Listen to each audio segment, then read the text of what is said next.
Let me just start off by saying that there is no such genre as grunge.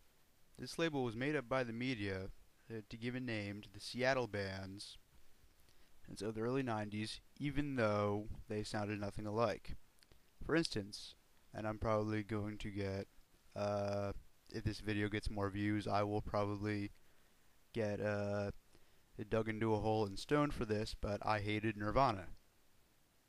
Nirvana's simple pop hooks and power chord progressions really paid no resemblance to the hard rocking riffs of bands like Alice in Chains or Soundgarden. Alice in Chains was more of a metal band, while Soundgarden, I think, reminded me more of somewhat Deep Purple. I'm not really sure about the comparison, but it kind of sticks with me for some reason. Anyway, I don't want this to get it. I don't want this to be a review of how there is no such thing as grunge or something like that. I'm here to review one of my favorite albums, which is Superunknown by Soundgarden. Excuse me. Soundgarden's Superunknown. Well, really, I'm kind of at a loss what to say about it. Well, for starters, it's a very varied album. There's all kinds of songs on it. You've got your slow, kind of moving songs, kind of mellow. You've got your hard rockers, and you've got different topics in the lyrics. It's very kind of poetic lyrics, and every song sounds fresh every time you listen to it.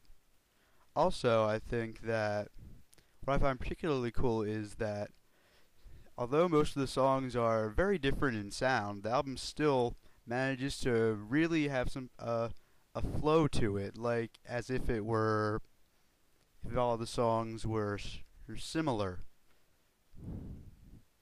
What I really like about Superunknown, however, I must confess, is, like everyone else, the vocals.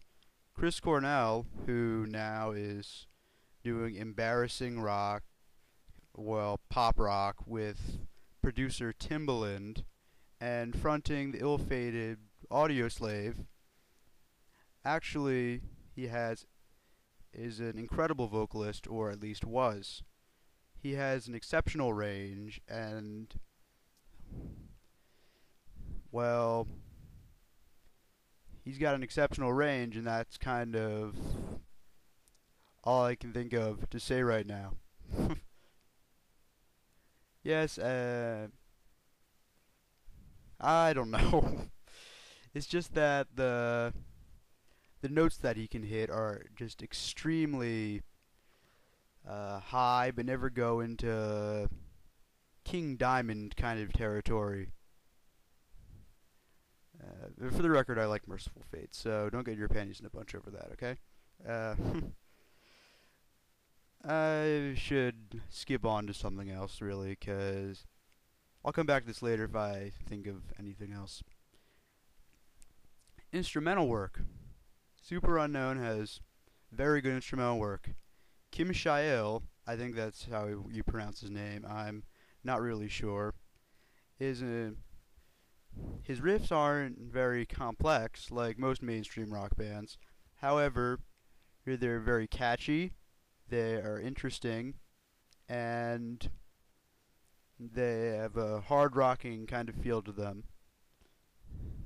Also, if you have turned on the radio or rock radio and in the time from 1994 to now, you have probably heard the song Black Hole Sun and are aware that it has an amazing solo. That kind of solo is pretty commonplace on this album. Kind of with pedals, not quite a pedal overload like Tom Morello has in Rage Against the Machine or Audioslave, but with very not interesting but creative uses of pedals. Very sorry about that. Very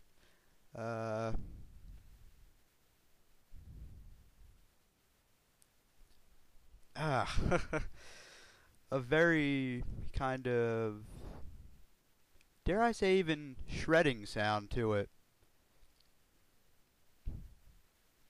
Uh, Maybe, but I'm kind of this is unscripted for the record, so I'm thinking out hard here. The rest of the instrumentals are very good as well. However, the remaining two instrumentals, well, or should I say, I think the bass isn't quite as good as on Soundgarden's previous album, Bad Motorfinger. Uh, the drums, while they're not too complex like most rock bands, have very, like the guitar, have a kind of a rock and roll feel to them, and they're, they're syncopatic, concise, and have, well, what should I say, a very nice beat to them. The bass, even though I said it's not as good as on Bad Motorfinger, isn't bad. It's actually very good. It's got some nice things accompanying the guitar, sometimes supplementing it, and there are a few grooves that'll stick in your head. What really drives Superunknown into my winner circle though is just uh, the the feeling of completeness it has. It's layered. It has a sense of variety, and it really gives you just a feeling of fulfillment when you finish hearing it.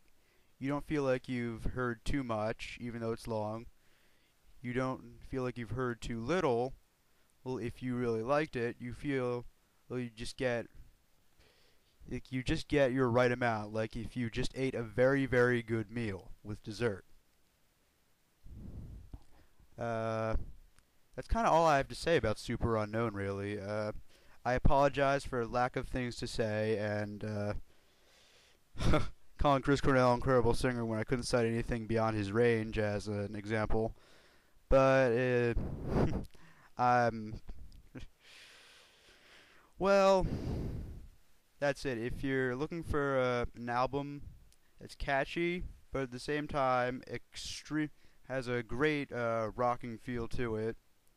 It is simple yet layered and varied, and just kind of gives you hits that spot. Pick up or download Super Unknown. It's great. I think that there's a it's one of the best, or if not the best, of the '90s, and you probably won't be disappointed.